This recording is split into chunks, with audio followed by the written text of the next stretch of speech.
Ya, selamat pagi sekali lagi, Shalom uh, buat rekan-rekan semua dan juga sahabat Shalom. Ya, karena di Indonesia sudah masuk Sabat hari ini. Dan saya bersyukur kalau Bapak Yahweh berikan pimpinan untuk memberikan materi-materi sehingga kita bisa belajar semua dan supaya semua jiwa boleh dikuatkan, mengenal, mengerti fondasi yang benar. Ya, jadi hari ini kita akan belajar mengenai agama hybrid. Beberapa hal sebelum kita masuk ya, mungkin ada banyak teman-teman ini dalam pikirannya berkata, ini kenapa kok selalu streamingnya ini di dalam mobil, ini kenapa ini ya. Saya akan sedikit memberikan penerangan di sini ya, karena saya ini punya cucu laki-laki, saudara ya, dan dia itu saya menjaga supaya dia nggak terbangun begitu ya. Kalau dia terbangun, wah dia cari saya, yang ngajak main saya, dan wah ini streamingnya bisa porak-poranda ya. Karena itu saya dibantu sama istri saya ya untuk menjaga dia selagi saya streaming ya. Istri saya jagain dia istri saya ada safang-fang, dia nggak tidur ya, jadi dia jagain supaya make sure cucu saya juga nggak terbangun, dan juga istri saya mendoakan saudara juga, mendoakan kita semua supaya materi yang saya bawakan ini bisa menjamah jiwa-jiwa dan terjadi pertobatan yang luar biasa di zaman akhir ini. Karena masa pengangkatan yang sudah tidak lama lagi. Ya, jadi uh, Ibu Sadasa Fang Fang itu sebagai pendoa buat kita semua. Ya, jadi ya, itu yang Bapak Yahweh berikan di dalam hidup kami dan juga anak-anak ya, dan jemaat yang ada di sini juga. Ya, saya akan masuk ya di dalam um, pembahasan agama hybrid ya, pembahasan agama hybrid. Ya, kata hybrid ini kata hybrid ini memang kata modern, saudara ya. Karena banyak sekali dipakai ya, misalnya sebagai menggabungkan antara dua jenis yang berbeda ya. Itu ide sederhananya di situ. Jadi kalau saudara lihat ya, kata hybrid itu menggabungkan dari satu buah dengan buah yang lain ya. Hybrid ini juga bisa dipakai mobil-mobil sekarang ya. Mereka pakai sistem hybrid, yaitu dengan fungsi energi ganda. Yaitu yang pertama dengan energi gasoline, yang kedua dengan sistem energi baterai. Ya, mereka saling mengisi, kadang-kadang juga ada cara sistem lainnya. Itu hybrid. Ya, jadi menggabungkan antara dua jenis hal yang berbeda menjadi satu, itu adalah ide daripada hybrid. Nah, sebelum kita masuk lebih dalam, kita akan baca satu kebenaran firman di dalam Kisah Rasul 3 ayat 21. Kenapa kita diperlengkapi dengan materi ini ya? Karena kita lihat dari ayat ini ya, Kisah Rasul pasal 3 ayat 21. Mungkin Ibu Kathy bisa bantu untuk kita membacanya. Yang seharusnya lah surga sungguh menerimanya sampai waktu pemulihan segala sesuatu, yang tentang itu Elohim telah menyatakan melalui mulut semua nabinya yang kudus sejak dahulu kala. Ya. Ya. Jadi dalam zaman akhir ini akan terjadi pemulihan yang luar biasa. Dan Yeshua HaMashiach akan harus tinggal ya sampai pada waktu pemulihan itu terjadi. Jadi Bapak Yahweh di dalam Yeshua HaMashiach, yaitu penyelamat kita, ya, dia akan tinggal di sorga karena sudah naik ke sorga ya, dan menunggu sampai waktu pemulihan segala sesuatu terjadi. Nah, nanti di akhir daripada materi ini ya, pelajaran firman hari ini, kita akan lihat apa-apa saja yang dipulihkan begitu. Nah, kita akan masuk yaitu di dalam hal yang selanjutnya yang menjadi fondasi bahwa hubungan yang diingini oleh Bapa Yahweh dengan manusia itu adalah hubungan relationship, ya, relationship.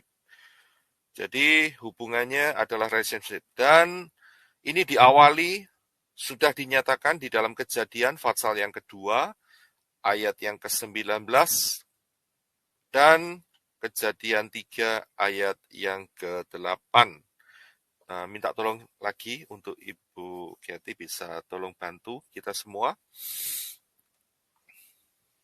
Kejadian 2 ayat 19 dan Kejadian 3 ayat yang ke-8. Dan Yahweh Elohim membentuk dari tanah segala binatang liar di padang dan segala burung di udara, dan dia membawanya kepada Adam untuk melihat bagaimana dia akan menyebutnya, dan apa yang Adam sebutkan bagi setiap makhluk hidup itu, itulah namanya. Ya, dan kemudian Kejadian 3 ayat yang ke-8. Ketika mereka mendengar bunyi langkah Yahweh Elohim yang sedang berjalan dalam taman, itu pada waktu hari sejuk, Adam dan istrinya menyembunyikan diri mereka dari hadapan Yahweh Elohim di antara pohon-pohon di tengah taman itu.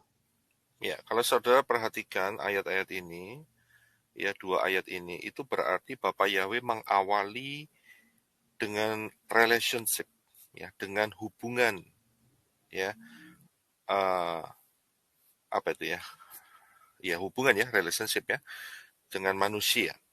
Jadi hubungan manusia dengan Bapak Yahweh itu tidak melalui sebuah ritual, tidak. Tetapi sebuah relationship. Ya, contohnya kayak saudara punya relationship dengan orang tua, dengan anak, dengan suami, dengan istri, ya, seperti itu. Jadi bisa bercakap-cakap begitu, ya.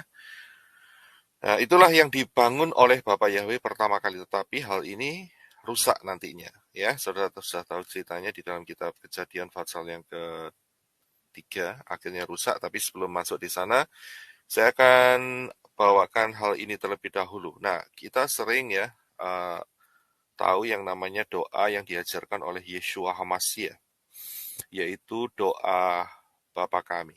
Ya, nah saya selalu melakukan doa Bapa kami baik di dalam keluarga dan juga di kebaktian ya. Saat hari Sabat kebaktian itu kita selalu mengucapkan doa Bapa kami. Dan pada saat kita mengucapkan doa Bapa kami, ya, karena kita sudah mengenal nama Yahweh, nama Bapa kita, maka tidak ada salahnya kalau kita mengucapkan doa Bapa kami itu ditambahin, saudara, ya, yaitu dengan kalimat berikut ini. Bapa Yahweh kami yang ada, yang di sorga, dikuduskanlah namamu, ya. Kita sisipkan nama Yahweh di sana. Karena apa? Ya, ayat ini juga bisa dicuri oleh Satan. Ya, karena kata Bapak itu halus jelas dalam hidup kita. Jangan sampai alamatnya salah.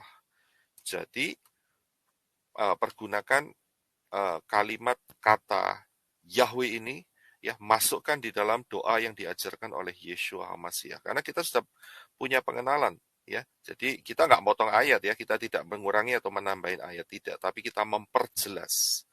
Karena Satan pun, Yeshua berkata, dia juga sebagai Bapa. Ya, pada saat Yeshua berkata kepada ahli Taurat dan orang-orang Farisi yang menolak dia, dia berkata, kamu seperti bapakmu, yaitu pembunuh pada mulanya. Ya, di dalamnya tidak ada kebenaran dan dusta dan sebagainya. Itu saudara bisa lihat di dalam kitab Yohanes. Nah, Yeshua sendiri ngomong kamu seperti bapakmu, ya, dan dia merefer kepada roh-roh jahat, malaikat-malaikat yang jatuh. Dan itu bapaknya orang-orang yang menolak Yeshua Masih. Jadi dalam hal ini, ya, kita pertegas siapa bapak kita, yaitu Yahweh. Jadi saudara mulai membiasakan diri, ya, kami sudah membiasakan diri bahwa saat kita berdoa di dalam doa yang diajarkan Yeshua, kita menggunakan kalimat Bapa Yahweh kami yang di sorga. ya. Jadi relationship-nya jelas, saudara. Nggak ngawur. Kita nggak mengarah kepada bapak-bapak yang lain, tetapi jelas yaitu Bapak Yahweh. Ya, jadi paham dalam hal ini. Nah, kita harus punya fondasi yang benar. Ya, bangun rumah harus ada fondasi yang benar. Saya berulang-ulang katakan fondasi salah, maka rumah bangunan yang di atasnya juga problem. Ya, jadi fondasi harus benar. Selain fondasi harus benar, ya, karena fondasi ini menentukan akan membentuk arah yang benar. Kalau fondasi benar, arahnya akan benar. Nah, tapi kalau sudah benar arahnya, ya, kita harus menjalani arah itu dengan setia dan akhirnya akan sampai ke destiny. Ada yang orang berkata, fondasi sudah benar, Pak. Iya, benar. Arahnya sudah benar, tapi tidak mau jalan. Mogok. Ya sama saja bohong, saudara. Nggak pernah akan sampai. Ya kan? Jadi harus juga berjalan sampai ke destiny, sampai di tempat tujuan yang arahnya juga akan benar. Karena apa? Karena fondasinya benar. Ini prinsip-prinsip sederhana yang harus kita pahami. Ya, jadi fondasi benar, arahnya benar, dan kemudian mau bergerak maju terus di dalam arah yang benar, maka kita akan sampai kepada destiny yang benar juga. Ya, nah kita lihat yang selanjutnya. Setiap agama atau kepercayaan di dalam dunia ini pasti punya fondasi iman dan juga punya sejarah, saudara. Nggak ada yang namanya saudara bangun tiba-tiba, wah saya menganut agama yang baru begitu, tanpa ada fondasi iman dan sejarah. Itu nggak mungkin ceritanya. Ya, jadi semua kepercayaan di dunia ini ya punya fondasi iman dan punya sejarah yang pasti. Ya, kita bisa lihat sejarahnya bagaimana, kita bisa lihat trackingnya itu bagaimana. Ya, jadi nggak ngawur, saudara. Ya, jadi karena dari hal inilah maka kita akan melihat agama hybrid ini. Nah, ya. Nah, untuk saudara-saudara yang mungkin penasaran, ya, sampai detik ini, apa itu agama hybrid? Dan kemudian kalau saudara sudah lihat ini semua dan saudara akan melihat kebenaran firman, ya, saudara jangan keraskan hati. Ya, jangan keraskan hati. Kalau tahu fondasinya salah, ya, bongkar fondasi itu. Fondasi harus benar. Berani bongkar fondasi. Saya sudah sampaikan ini di dalam materi 2030. Materi 2030. 2030 yang pertama. Kalau fondasi saudara salah, berani bongkar fondasi. Jangan fondasi salah diterus-teruskan. Itu namanya angka gematrianya itu 8360 ya atau 8390 ya. Jadi saudara jangan seperti itu ya, jangan 8360 atau 8390 ya. Jadi saudara harus punya pimpinan Ruach HaKodes sehingga di dalam menjalani kehidupan bersama Bapak Yahweh itu kita jadi JNAs. Yang saya maksudkan JNS ini bukan channel ini, saudara. Ya, nanti diakhirin aja dah. Kalau saudara nggak ngerti, nanti saya bukain apa itu JNS. Ya, jadi kita harus jadi JNS, ya. Jangan jadi 8360 atau 8390. Ya, jadi Bapak Yahweh memberikan hikmat dalam hidup kita ini supaya kita bisa mempunyai nalar yang baik, bisa mempunyai pengertian yang baik, ya. Dan kita tidak dibohongi oleh roh-roh jahat. Banyak orang dibohongi oleh roh-roh jahat sehingga mereka menjadi 8360 atau 8390. Ya, itu angka gematrianya. Nah, kita harus ya jaga-jaga dalam kehidupan sehari-hari pun kita harus mempunyai pimpinan, hikmat, pengertian. Ya, itu JNAS tadi itu, ya. Saya nggak ngomong soal channel ini, tapi nanti saya berikanlah kalau ada waktu kesempatan. Apa itu JNAS-nya?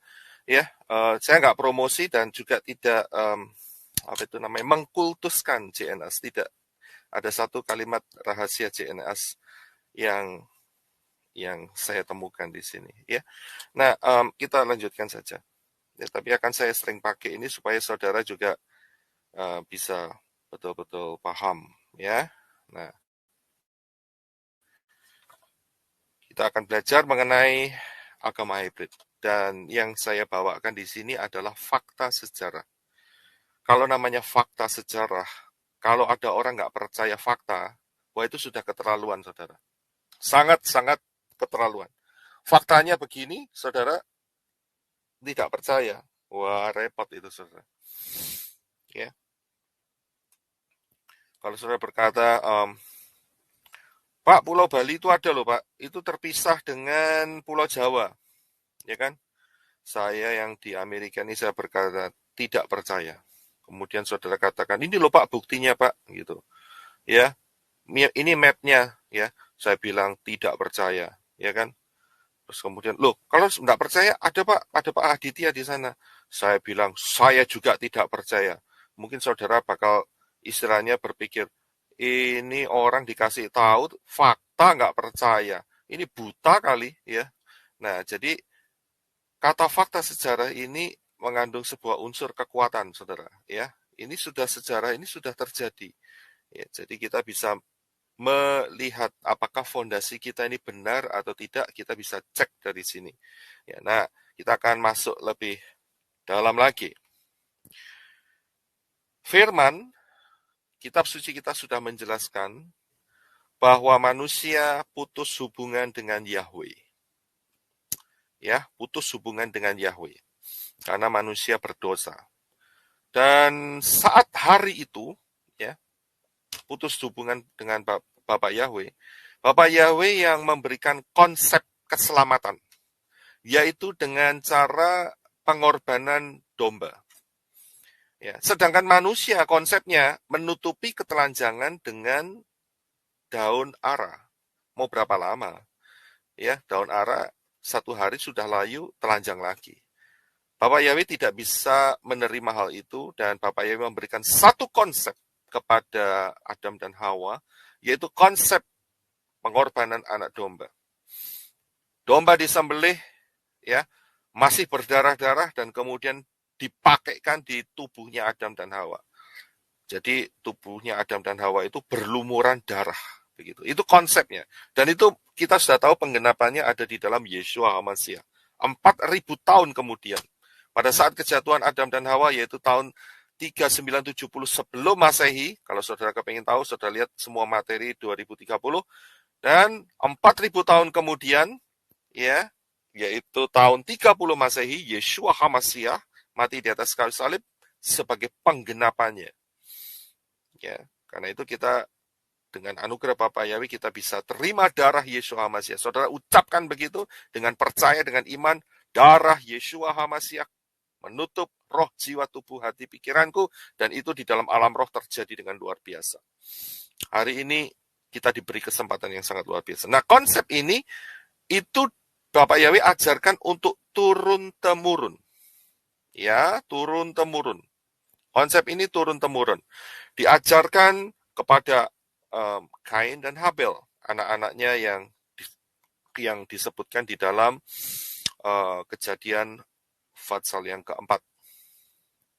Ya, nah Habel taat, dia mau mentaati konsep daripada Bapak Yahweh. Tetapi Kain dia mencoba hal yang lain dan tidak diterima oleh Bapak Yahweh. Saat tidak diterima, anehnya dia menyalahkan Habel, ya, dan dia akhirnya membunuh Habel. Ya, ini ada satu pengertian sendiri. Lawang yang salah, bikin salah dirinya sendiri kok dia nggak terima dan dia bunuh orang lain yang benar. Ya, ini satu sifat yang buruk sekali. Ya, tidak bisa ada di dalam umat pilihan Bapak Yahweh. Ya, jadi sifat Kain ini harus kita singkirkan jauh-jauh. Ya, yang salah dirinya sendiri. Aneh ya. Yang salah bikin kesalahan dirinya sendiri, tapi dia mengkambing hitamkan orang lain, menyalahkan orang lain, tidak mau kesalahan itu dia akui. Itu sifat buruk sekali, ya. Nah, apa yang terjadi? Kita akan lihat satu diagram, ya. Saya tidak bisa menjelaskan secara detail, saudara baca di dalam firman, tapi saya berikan ini secara garis besarnya, yaitu diagram. Kalau saudara lihat bahwa Adam Ya, nama anak-anak Adam yang ditulis di dalam Tanakh atau Perjanjian Lama adalah Kain, Habil, dan Seth. Habel mati dibunuh oleh Kain, jadi tinggal dua sekarang, yaitu Kain dan Seth. Ya, ingat ya, Adam punya banyak anak. Ini hanya beberapa anak yang difokuskan oleh Bapak Yahweh peristiwanya, sehingga kita boleh mengerti. Nah, sekarang tinggal dua, yaitu Kain dan Seth. Nah, kalau kita lihat sebelah kiri dulu ya, Kain itu kalau diteruskan maka keturunannya ya akan menjadi raksasa. Ya, karena ada peristiwa di Kejadian pasal yang ke-6, muncullah raksasa Nephilim, ya Nephilim. Nah, itu saudara saya kalau saudara lihat itu ada satu uh, di daerah Afrika ya, itu ada jejaknya kaki di sana ya, dan ini real saudara ya. Saudara bisa lihat kira-kira jejaknya kakinya aja segitu, saudara. Raksasa itulah kira-kira tingginya seberapa itu. Ya, itu betul-betul ada, saudara. Ya, tapi saya tidak bahas soal itu. Nah, Nephilim ini akhirnya dibinasakan dengan adanya peristiwa yaitu air bah. Ya, dan yang diselamatkan adalah Nuh. Ya, diselamatkan ada Nuh.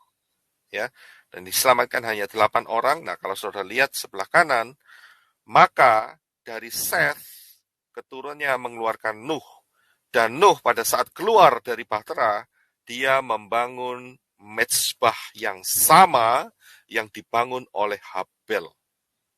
Ya, sesuai dengan apa yang diajarkan oleh Bapak Yahweh kepada Adam dan Hawa.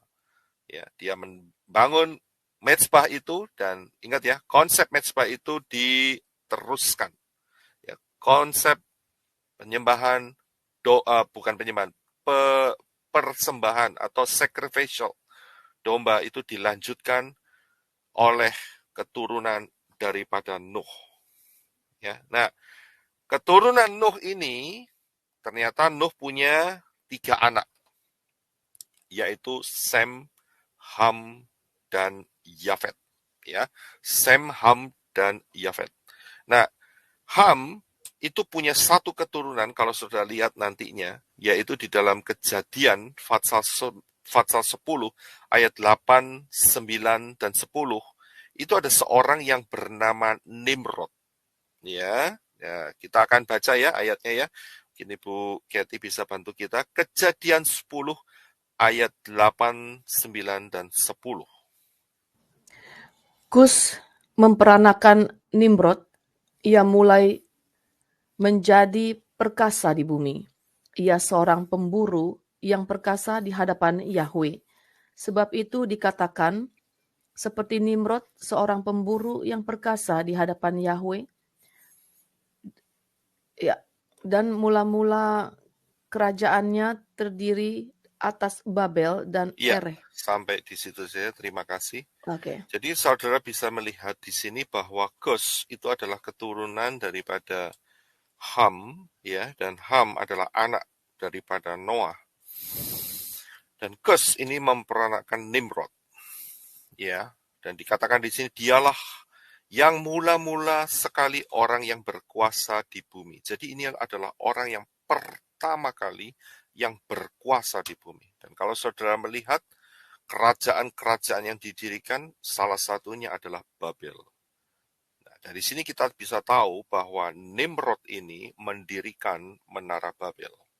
Dialah pendiri Menara Babel. Jadi dia adalah kaisar pertama di dunia ini. Saya berikan bagannya. Jadi setelah Nuh, ya keluarlah 3 anak laki-laki, yaitu Sem, Ham, dan Yafet.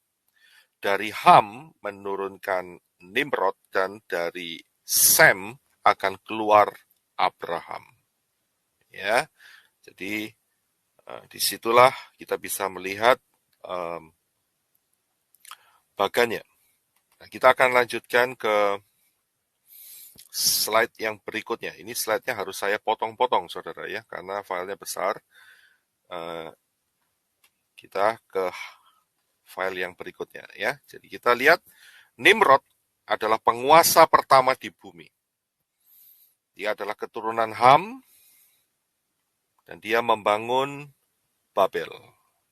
Ya, Menara Babel dibangun oleh dia pada saat masa hidupnya. Nah, kalau kita lihat dari peristiwa Nimrod ini, maka kita tidak bisa melepaskan dengan sebuah kisah. Memang kisah ini tidak tertulis di dalam firman secara langsung, akan tetapi banyak bukti arkeologi yang mendukungnya, yaitu dengan adanya ini dia, yaitu Semiramis dan Tamus. Ya, peristiwa ini kita harus jeli melihatnya. Ya, minta pimpinan Ruach HaKodes. Kita lihat peristiwa ini harus dengan jeli. Nah, karena Nimrod ini dia penguasa atau kaisar pertama di bumi ini, maka pengaruhnya itu luar biasa. Nah, siapakah Semiramis? Semiramis ini adalah ibu daripada Nimrod. Ya, Semiramis ini adalah ibu daripada Nimrod. Tetapi Nimrod meninggal atau mati, ya, tewas terlebih dahulu. Sehingga yang muncul adalah Semiramis. Dan Nimrod sebelum dia mati, ya, dia sempat mengawini ibunya sendiri. Jadi Nimrod, ya, anaknya mengawini ibunya, ya. Ini ada yang disebut sebagai Oedipus Complex. Kalau saudara mengerti akan istilah ini, ya. Jadi ibu mengawini anaknya. Jadi Nimrod sebagai anak laki-lakinya menikah dengan ibunya sendiri dan lahirlah seorang anak. Anak ini namanya Tamus. Konsep ini harus kita pahami baik-baik untuk bisa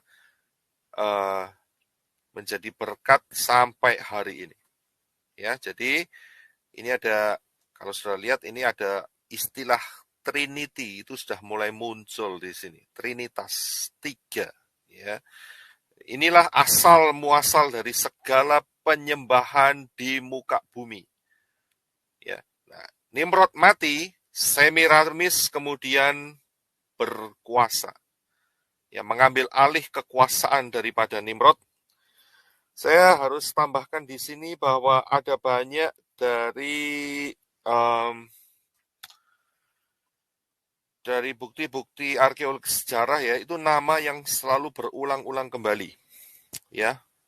Di zaman setelah Nimrod, nama Semiramis juga dipakai, ya, di tempat-tempat yang berbeda, ya. Tapi kita harus tahu originalnya juga, ya.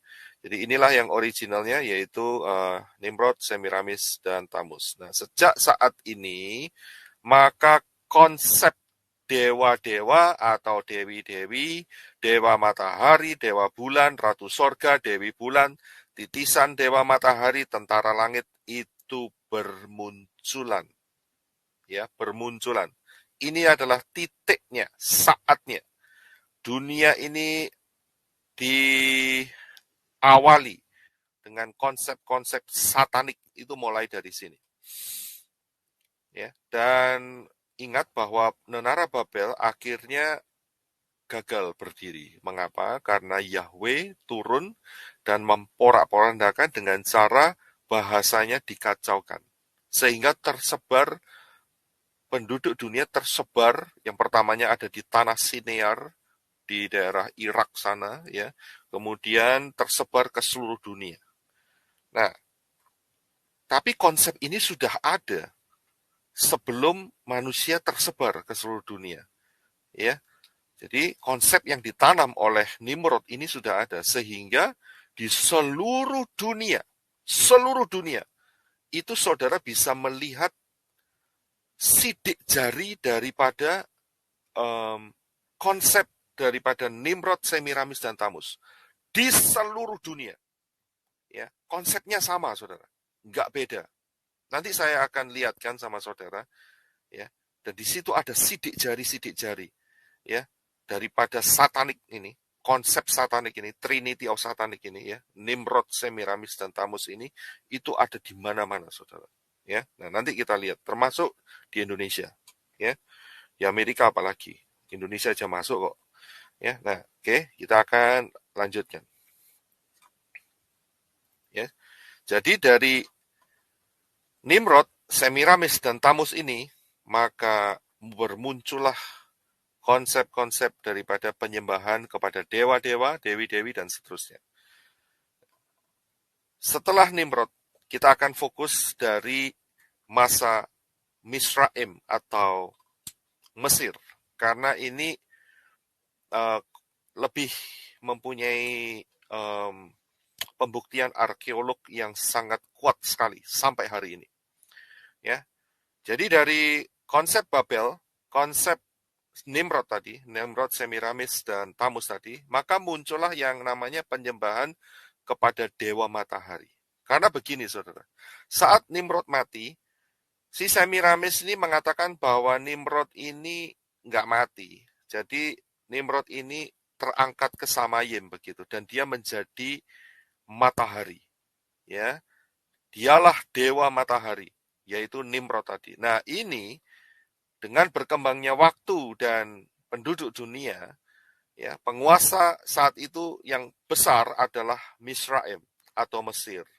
Dan kalau saudara lihat, ya, dengan urutan yang saudara lihat, saudara akan menemukan sejak zaman Abraham, ya, Mesir itu sudah menjadi kuat, ya, dengan terbuktinya bahwa Abram sempat menuju Mesir karena ada kelaparan di Kanaan.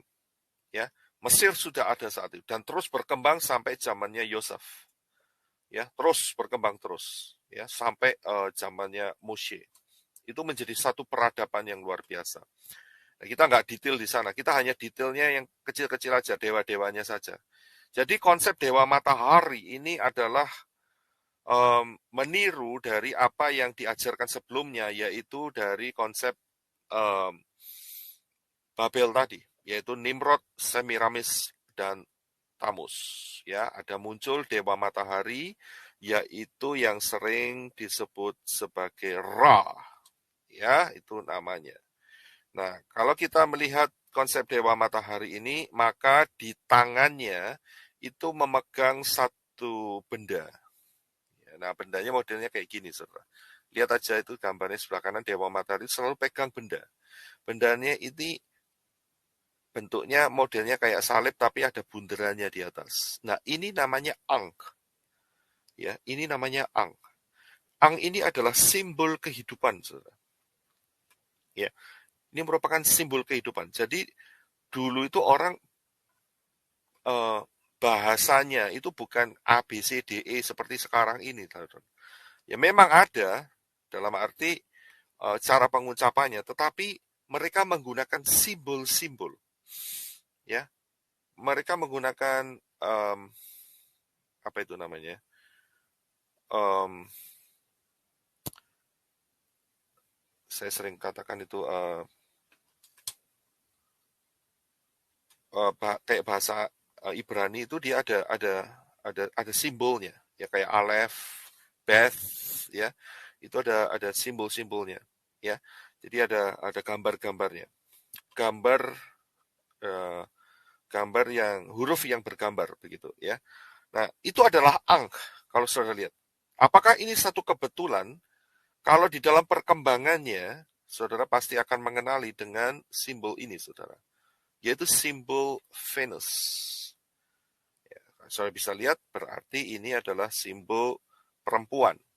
Ya, kalau saudara lihat ada restroom atau WC umum gitu, ada simbolnya ini, ya saudara pasti tahu, oh ini bagiannya perempuan, ini bagiannya laki-laki. Ya, ini main simbol semua, saudara. Ya, apakah ini kebetulan? Saya yakin tidak. Tetapi inilah sebuah perkembangan daripada simbol yang sebelumnya, yaitu Ankh. Sudah bisa lihat di sini. Nah, apa saja selain Ankh ini? Kita lihat yang berikutnya, yaitu adanya obelisk. Ya, adanya obelisk.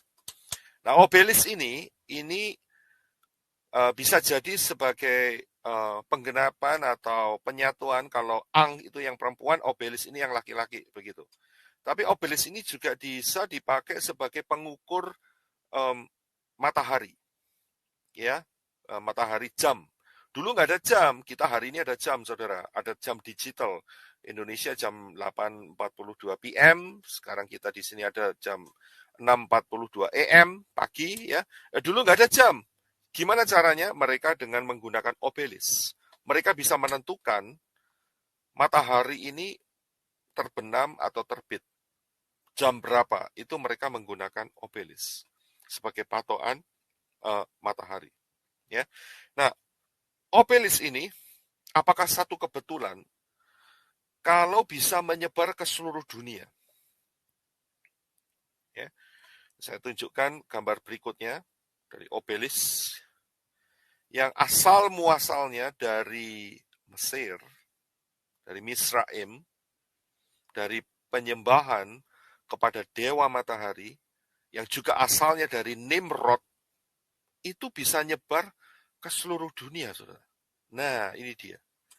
Ya, ada di White House, ya, ada um, di Amerika sini, Washington DC, ada juga di kota Roma, yang depannya hurufnya V, ya, ada juga di sana. Dan juga ada di Indonesia, banyak sekali, saudara. Ya, apakah ini satu kebetulan atau suatu sidik jari atau suatu desain tanda bahwa seluruh dunia ini memiliki konsep yang sama, ya, yaitu penyembahan kepada dewa matahari. Termasuk kalau saya lihat di Jepang, jelas benderanya ada bendera matahari, penyembahan dewa matahari. Ya, nah dari sini kita bisa melihat penyebaran dari um, Menara Babel yang proyeknya dihentikan oleh Bapak Yahweh dan kemudian menyebar ke seluruh dunia. Dan konsep ini terbawa oleh mereka yang saat itu menyebar ke seluruh dunia. Ya. Ini ada di mana-mana, saudara. Ini baru saya tunjukkan 4 negara. Mesir, um, Amerika, V, ya, Roma V, dan kemudian Jakarta. Now, berarti ini bukan satu kebetulan, saudara. Ini satu desain, ya, satanik atau kekuatan roh-roh jahat yang berusaha untuk menguasai seluruh dunia. Nah, kalau kita kembali lagi ke Dewa Matahari, maka kita tidak bisa lepas dari yang namanya mata horus. Yang berikutnya, ini dia, mata horus. Atau yang sering kita kenal dengan bahasa Inggrisnya all-seeing eye. Mata horus. Mata satu. Ya, mata satu. Nah, kita lihat ini baik-baik, mata yang satu ini ternyata ada di dalam mata uang yang menguasai seluruh dunia. Apakah ini satu kebetulan? Atau sebuah perencanaan? Ya kan? Nah, kenapa kok di mata uang ini yang ditaruh mata, kok enggak hidung? Gitu. Atau mulut, begitu, atau jari, gitu ya. Itu kan berarti ada hubungannya, saudara. Ya kan? Dengan mata yang dianut oleh um, kekaisaran yang kuno tadi, ya, Misraim, Misraim tadi, ya. Jadi saudara bisa melihat apakah ini satu kebetulan?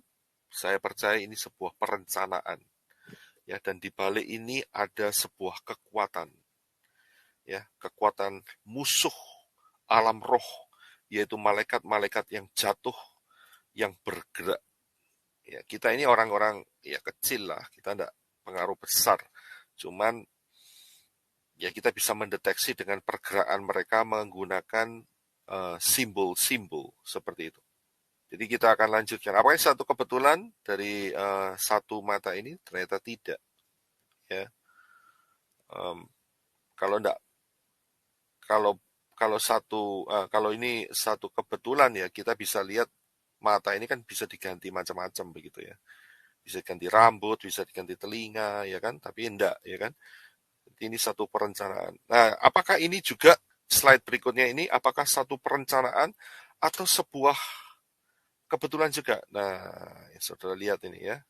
Ini ada di kota saudara ini ya. Di kota saudara yang saudara tinggali di sini. Saudara tahu di mana ini? Saudara bisa cek sendiri. Kalimatnya ada di situ. Ya. Dan mereka bikinnya putaran itu ya, putaran jalan itu lah kok mirip dengan si mata ini. Ya, dengan si mata ini. Lah kok enggak buat yang lain begitu ya? Tanda plus, tanda minus begitu ya. Tapi kok dibikin apa itu namanya? Perencanaannya seperti ini. Berarti mereka mau menunjukkan kepada kita bahwa ada sidik jari yang ditanam di situ. Ya, sidik jari daripada roh-roh yang jatuh itu ada di sana. Nah, jadi coba saudara pikirkan baik-baik. Ya, sebetulnya ada beberapa tempat yang ada lambang-lambang mereka juga di kota-kota di Indonesia.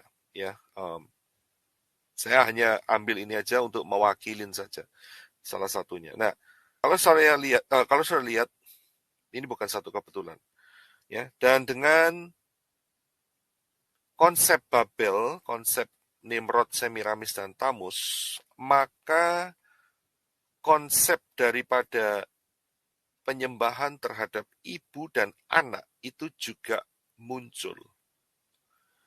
Ya, karena bapaknya yaitu si Nimrod mati, kemudian tinggal Semiramis dan Tamus.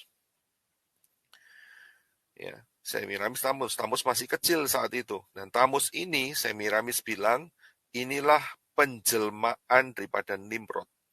Penjelmaan daripada dewa matahari. Ya, dan inilah yang diadopsi oleh seluruh dunia. Diadopsi pola ini. Ya. Kalau saya lihat ini yang di daerah Misraim, itu namanya Isis dan Horus. Ya, ini ISIS ini bukan ISIS yang bikin masalah di Irak, di Timur Tengah, ya, yang benderanya hitam, bukan ya. Ini adalah dewi-dewi daripada nama dewa-dewa atau dewi-dewi daripada Mesir, ya, Isis dan Horus. Jadi mereka sudah ada konsep ini, startnya. Nah, dan ini menyebar ke seluruh dunia dalam berbagai bentuk. Ada di China, ya, di Tiongkok, ada di Eropa, ada di Mesopotamia, ada di mana-mana. Konsep ini sama, berarti idenya sama. Yaitu ide asalnya adalah dari Nimrod, Semiramis, dan Tamus. Ya, jadi konsep ini berkembang. Ya inilah yang namanya konsep penyembahan terhadap ibu dan anak. Perhatikan, nanti saudara akan sering mendengar konsep penyembahan ibu dan anak. Ya, menyebar ke dunia. Bukan cuma hal itu saja, tetapi penyebarannya juga ada yang menjadi dewa bulan. Ya, ini dia. Dewa bulan. Ada satu patung arkeolog yang ditemukan. Patung ini di dadanya ada bulan sabit. Yang ngerti ya dewe lah. Saudara ngerti sendiri. Dewa bulan. Ini siapa? Ya, saya sedikit nyinggung ini yang sering-sering dipakai oleh Lai. Ya, oleh Lai. Lai itu siapa ya saudara ngerti sendirilah. Kita sudah paham. Ya. Pengen tahu Pak di mana? Ya, saudara buka di kitab yang pertama, Fatsal yang pertama, ayat yang pertama. Pada mulanya, ya kan? Nah, itu dia. Teruskan. Nah, saudara bisa lihat. Lai ngomong apa di sana. Ya, nah, dewa ini, ya, dewa ini juga ada fondasinya, ya. Karena dewa ini adalah dewa tertinggi dari 360 dewa yang ada di zaman itu, ya, di daerahnya Aladin, ya, daerah Aladin, sudah ngerti dewe ya. Nah, kalau sudah lihat ternyata dewa itu punya 3 anak perempuan. Nah, namanya di situ semua. Alat, Al-Uzza, dan Manat. Ya, ini sistem ini, konsep ini itu asalnya sama, yaitu dari Nimrod, Semiramis, dan Tamus. Ya, jadi dewa itu ya punya 3 anak perempuan. Nah, ini adalah dewi-dewi, dewi kesuburan, dewi macam-macam lah. Saudara bisa baca, itu bukunya ada saudara, yang namanya Passing Over. Ya, saudara bisa baca sendiri di sana. Atau saudara bisa dengarkan khotbahnya Papi Lukas, Dedi Yakub juga sering memberikan konsep ini. Ya, ini penting supaya kita nggak tersesat, saudara. Ya, jadi dewa itu punya 3 anak perempuan. Ya, nah saat itu ada seorang laki-laki yang menikah dengan seorang perempuan kaya. Ya, dan perempuan kaya ini pamannya itu seorang Kristen, pastor. Jadi orang laki ini ya itu diceritain semua tentang perjanjian lama dan perjanjian baru, Tanak dan Brit Kadasa. Dan saat anak laki-laki ini hidup, itu yang menguasai kekuatan agama saat itu ya adalah orang Yahudi dan orang-orang Kristen dengan konsep satu Tuhan. Dia lihat, loh, ini kok apa itu namanya saudara-saudara sekampungku ini kok nyembahnya 360 gitu ya. Jadi dia singkat cerita karena dia punya uang yang banyak dari istri yang pertama ya, yang kaya, ya dia pakai kesempatan itu untuk memperluas dia punya kekuatan begitu. Dia sempat ditolak oleh sukunya dan dia berjanji akan balas dendam. Kemudian dia punya masalah, yaitu dia tidak bisa baca. Ya, saudara ngerti. Tiba-tiba dia sedang bersemedi begitu ya, merenung atau gimana nggak ngerti. Karena terus terang saat itu paman daripada istri pertamanya dia itu meninggal. Jadi dia nggak punya panutan lagi. Jadi dia ngambil kesempatan untuk merenung begitu. Nah saat merenung dia tiba-tiba didatengin oleh sosok halus begitu ya, sosok halus. Ada yang ngomong pihak mereka berkata sosok halus ini adalah sosok yang menemui Maria ya saat Yeshua akan dikandung. Saudara ngerti sendiri. Nah, tapi anehnya sosok ini dia ngomong, kamu baca. Ya. Nah si pemuda ini, pria ini dia berkata, aku nggak bisa baca. Ya, si sosok halus ini nggak terima, saudara.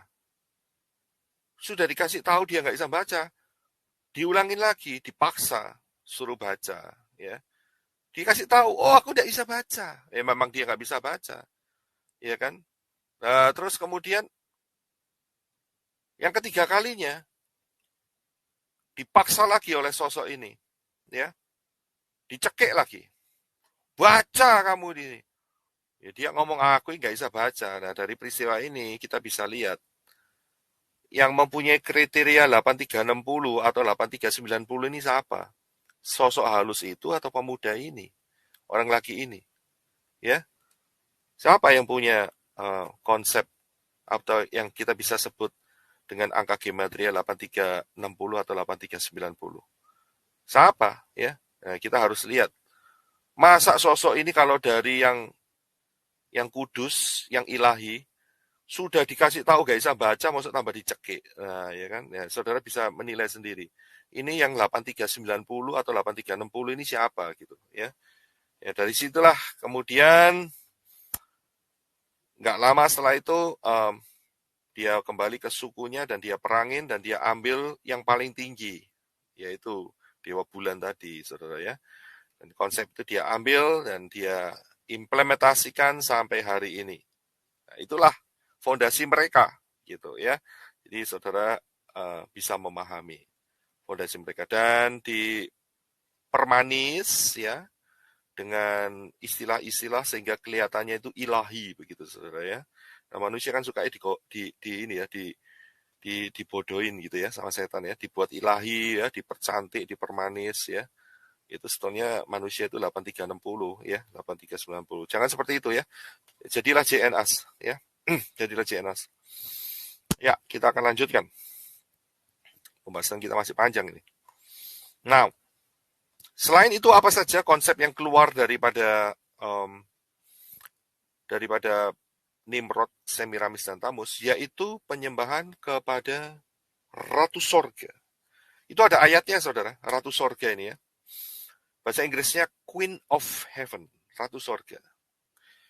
Coba minta bantuan Ibu Kathy bisa bantu sama kita semua untuk baca di Yeremia 7 ayat yang ke-18.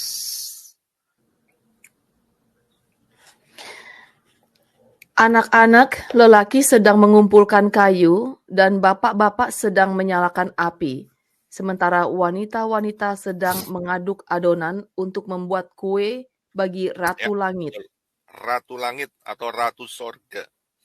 Ya, teruskan silakan. dan untuk menuangkan persembahan curahan kepada ilah-ilah lain dengan maksud memancing murkaku. Ya. Jadi penyembahan di zaman Yeremia itu orang Israel mereka menyembah salah satunya adalah Ratu Sorga atau Ratu Langit, Queen of Heaven, dan itu menyakiti hati Bapak Yahweh. Konsep ini tuh sudah ada, saudara. Dari mana asalnya? Ya dari si Semiramis tadi, saudara. Ya, itu konsepnya nurun. Jadi kita bisa melihat bukti-bukti, walaupun dalam firman ya ada ayat-ayat kecil begitu ya, dan itu merupakan sebetulnya itu kita bisa tracking gitu ya. Nah, Ratu Sorga ini dia punya nama lain, ya, nama lain. Tapi konsepnya sama, saudara.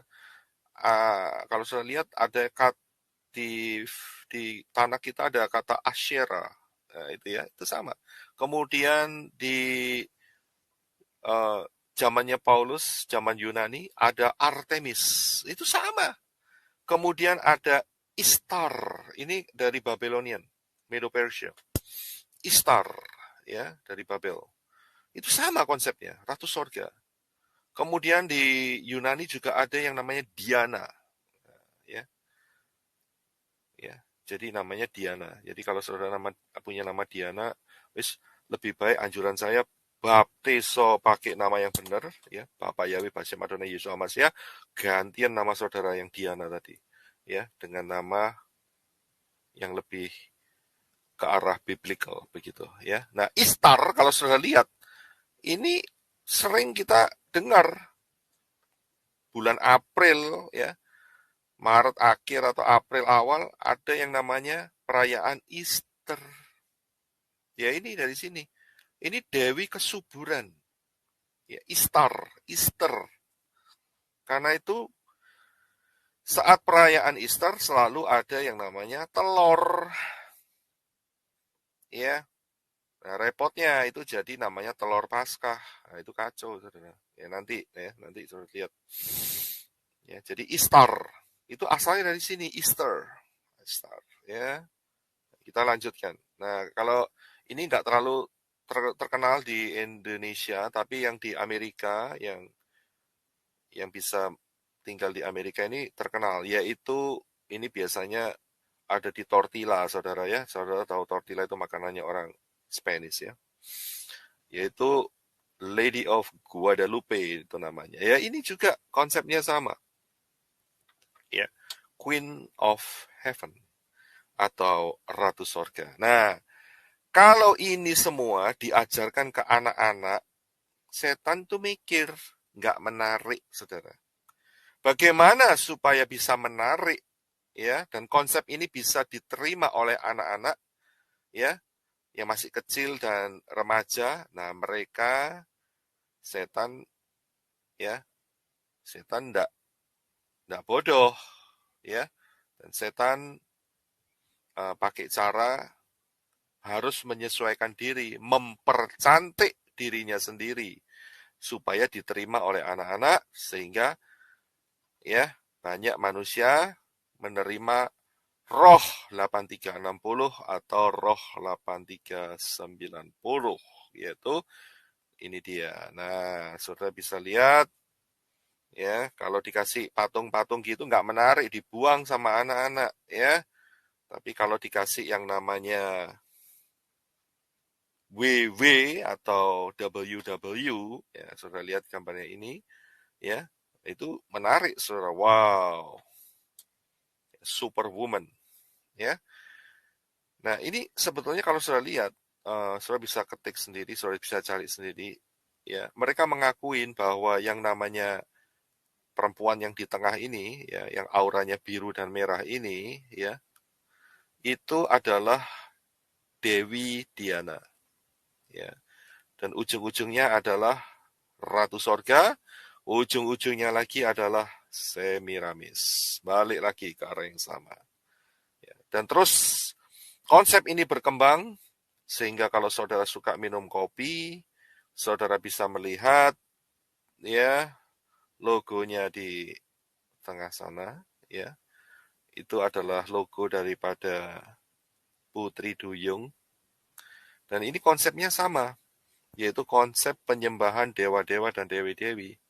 Nah, ini persis seperti yang terjadi di dalam zaman saat Samuel, ya, karena tabut perjanjian sempat diambil, direbut oleh bangsa bangsa Filistin, kok Israel dikalahkan, ya, dan kemudian ditaruh di satu kuil, dan kuil itu adalah kuil penyembahan dewa Dagon, ya. Dewa Dagon itu ya modelnya kayak yang di kanan itu, eh, tubuhnya manusia, kepala manusia, tetapi badannya ke bawah berbentuk ikan, ya, Dewa Dagon.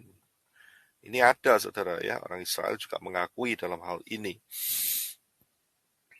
Ya, jadi inilah konsepnya.